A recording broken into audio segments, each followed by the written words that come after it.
මේ මිනිස්සු දෙන්නගෙන වෙන්නේ නැති අර මාමා කිව්වේ. මේ මං කියන දේවල් වලට තේරෙනවද? ඔය දෙන්න විතරද මේ ඉන්නේ? කෝ ඔයාගේ අර අක්කද නංගිද? එයා ඉන්නවද?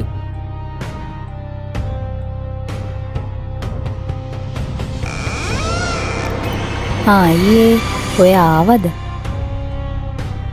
මේ ඉන්නේ. මං ගැස්සුනා. මං අර ආවේ ඊයේ කිව්ව රිසර්ච් එකක් ගැන. ඒකට පොඩි විස්තර ටිකක් දැනගන්න. රිසර්ච් එක? ඒකට විතරමද ඔය ආවේ? ඒ කිව්වේ මට තේරුන්නේ නැහැ ඔයා කියපු දේ. මට හරි පාළුයි.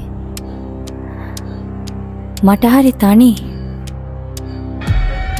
ඔයා ඉන්නවද මගෙත් එක්ක? මගේ ළඟට වෙලා? නංගි මොකද මේ වෙලා තියන්නේ ඔයාට? තෝරේ මාත් එක්ක ඉන්න. අම්මා මට මොකද උනේ? මම මේ කොහෙද ඉන්නේ?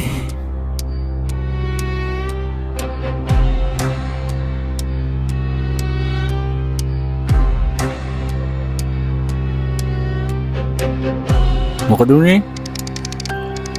කියන දේ නාහන එක උඩින් ගියත් එකයි බිමින් ගියත් එකයි.